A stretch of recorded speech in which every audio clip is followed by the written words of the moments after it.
This is Wake and Bake with Reverend Kim.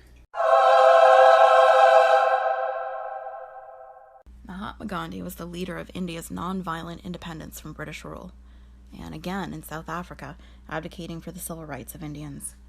He organized peaceful boycotts and movements, inspiring future human rights leaders Martin Luther King Jr. and Nelson Mandela.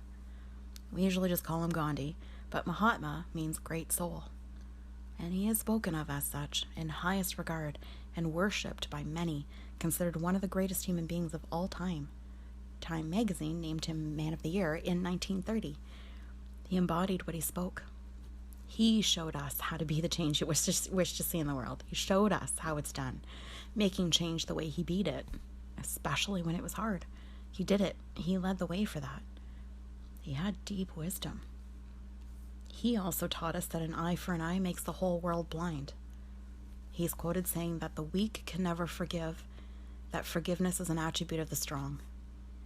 He said that an ounce of practice is worth more than tons of preaching, and that happiness is when what you think, what you say, and what you do are in harmony. Another quote from the great soul, he said, "I claim to be a simple individual, liable to err like any other fellow mortal. I own, however, that I have humility enough to confess my errors and to retrace my steps." He said it is unwise to be too sure on one's own wisdom. It is healthy to be reminded that the strongest might weaken and the wisest might err. And he had a wife.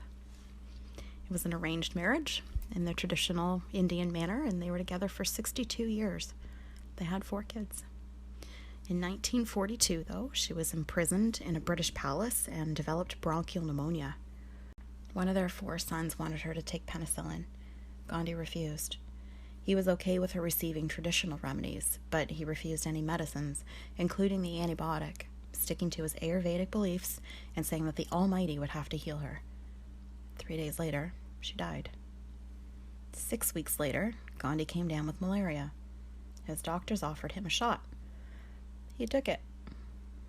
I can't help it. This brings me right to someone else that I like to quote of modern day. Very modern day. That spunky Ruth from Ozark. I don't know shit about fuck. And I just love it, and I say it all the time. It's so simple. It's so true. It's such a good mantra. I don't know shit about fuck. Gandhi said the same thing in his less eloquent way, right? I claim to be a simple individual, liable to err like any other fellow mortal. I own, however, that I have humility enough to confess my errors and to retrace my steps. I don't know shit about fuck.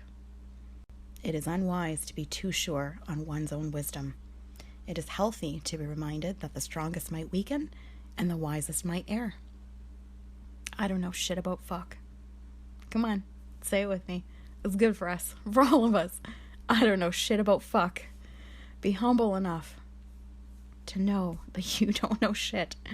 Not when it comes to making decisions for other people. It's hard enough to discern what's right for you. Don't ever presume to know what's best for another, because we really don't know, even with the best intentions. We don't know shit about fuck. We really don't. There's very little we know for sure, and we know even less on behalf of other people. Don't presume. Don't push. Don't pressure. And please, don't judge or shame. Play nice. Stay curious. Stay humble. Stay lit.